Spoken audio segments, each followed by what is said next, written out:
تنظم جامعة الأميرة نورة اليوم المؤتمر الثالث للمرصد الوطني للمرأة تحت شعار المرأة السعودية في التنمية، خطوات طموحة لمستقبل واعد، بمشاركة ممثلين من الجهات الرسمية والمجتمع المدني لبحث جهود تمكين المرأة واستعراض إنجازاتها في مختلف المجالات.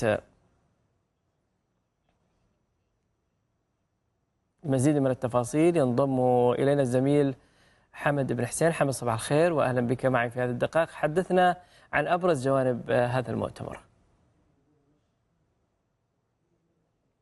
نعم سالم، أهلا بك وأهلا بالسادة المشاهدين. دقائق وتبدأ أعمال مؤتمر المرصد الوطني للمرأة الذي يأتي في نسخته الثالثة، وذلك في جامعة الأميرة نورة بنت عبد الرحمن.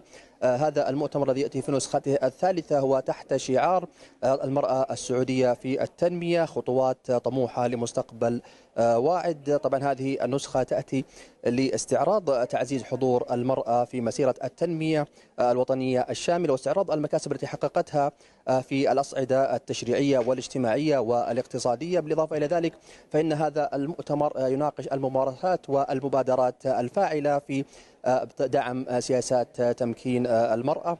بالإضافة إلى ذلك فإن هذا المؤتمر يبرز دور المرأة السعودية في بناء مستقبل مزدهر، وكذلك مؤشرات تمكين المرأة السعودية في ضوء رؤية المملكة 2030، وأيضا تعريف بأهم المبادرات الوطنية لتمكين المرأة على مستوى القطاع الحكومي والقطاع الخاص والقطاع غير الربحي. بالإضافة إلى ذلك فإن هذا المؤتمر يسعى من خلال أنشطته المختلفة إلى تحقيق أكثر من هدف استراتيجي، لعل من بين هذه الأهداف الاستراتيجية تعزيز الوعي بأهمية المرأة في تحقيق أهداف التنمية المستدامة، وكذلك إبراز المنجز الحضاري للمرأة السعودية محليا ودوليا. بالإضافة إلى ذلك ابتكار حلول ومبادرات جديدة لدعم مشاركتها في عملية صنع القرار، وصولا إلى تشجيع التعاون والشراكات بين القطاعين العام والخاص.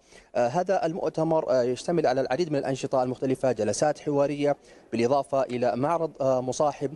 هذا المعرض يضم عدد من الجهات المختلفة، الهيئة العامة للإحصاء، وكذلك مجلس شؤون الأسرة، وكذلك عدد من الجمعيات الغير ربحية، بالإضافة إلى طبعا مكتب التنسيق للمرأة في إمارة منطقة القصيم. كل هذه الجهات التي تشارك في المعرض المصاحب تعرض الخدمات والإنجازات وكذلك المبادرات التي تطرحها في مجال تمكين المرأة ودعم سياسات ذلك. بالإضافة إلى ذلك فإن هذا المعرض يدعم التعريف بجهود هذه الجهات ومبادراتها في تمكين المرأة.